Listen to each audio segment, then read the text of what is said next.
Hello and welcome. Today, we're digging into a case that is just fascinating. A case where the official story and what the public believes went in two totally different directions, creating this huge national controversy. We're going to break down the facts, look at the official inquiries, and really unpack the questions that still hang in the air around the death of Jeffrey Epstein. So what are we really looking at here? Was this just a tragic but, straightforward event that happened inside a federal prison? Or was it something else? Did it light the fuse for a much, much bigger conversation about power, secrecy, and our trust in the systems that are supposed to work? That's really the core question we're going to explore today. And to help us figure that out, we've got a clear roadmap. First, we'll cover the event itself, the death in custody. Then we'll get into the immediate questions that popped up right away.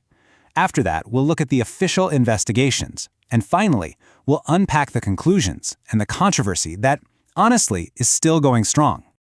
Okay, so let's start right at the beginning with the facts that nobody disputes. This is the moment, the single event that set this entire firestorm in motion. Right, so here's the one thing everyone agrees on. On that day, Jeffrey Epstein, a very wealthy financier facing incredibly serious federal sex trafficking charges, died while he was in the custody of the United States government. It happened at the Metropolitan Correctional Center right in New York City. Now let's just quickly walk through the timeline because it's really important. It all happens so fast. He's arrested on July 6th. Just a few weeks later, on July 23rd, there's this incident where he's found semi-conscious, which puts him on suicide watch, but then he's taken off of it. Fast forward to August 10th, he's found dead. And then, just 6 days later, the medical examiner comes out with the official ruling: suicide. This really compressed series of events is absolutely key to understanding everything that came next. But, as you can probably guess, that official ruling was not the end of the story. I mean, not by a long shot. Almost immediately, some very serious questions started to bubble up, and public skepticism just exploded, for some pretty specific reasons. And this is really where you see two competing stories start to form. On one side, you've got the official conclusion: suicide by hanging, ruled by the chief medical examiner. But on the other side, you have this growing wave of public doubt, and it was being fueled by a few key things. Reports of just major security failures at the prison, statements from a pathologist that Epstein's own family hired, and of course the giant elephant in the room, the fact that this inmate was connected to some of the most powerful people on the entire planet. And look, this wasn't just online speculation. The concern went right to the top. This quote from the U.S. Attorney General at the time shows that even the highest levels of the Justice Department were publicly admitting that, the situation here was disturbing. It shows that from the very beginning, there was this official concern running right alongside the official story. So you've got this huge public outcry, you have top officials voicing their own concerns. So what happens next? Well, the government launched a whole series of investigations to try and get to the bottom of it all. The response was basically a three-pronged attack. You had the standard medical examination and autopsy, of course. But on top of that, two major federal investigations were kicked off. The Department of Justice's own Inspector General was going to dig into any failures inside the prison itself, and the FBI was tasked with looking for any signs of actual criminal activity.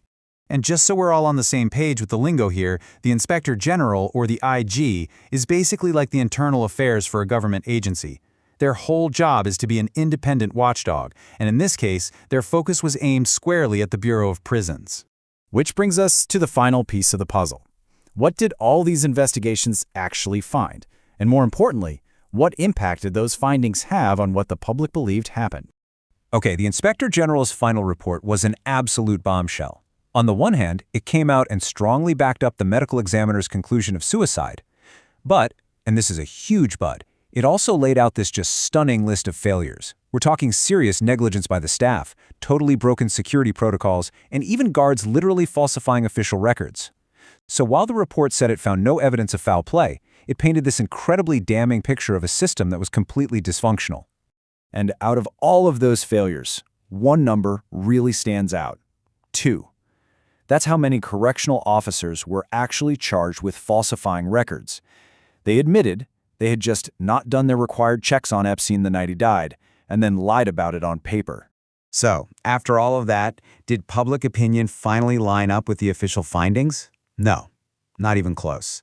As you can see from this polling data, a huge chunk of the public just wasn't buying it. In fact, more people believed it was not a suicide than those who actually accepted the official ruling. And this really gets to the central paradox of the entire Epstein case. The very investigations that were supposed to give us clarity ended up creating even more doubt for a lot of people. By officially confirming just how deep the incompetence and misconduct ran inside that prison, the government's own reports gave all the fuel that was needed to keep that fire of public skepticism burning bright. And that leaves us with a really critical question to think about.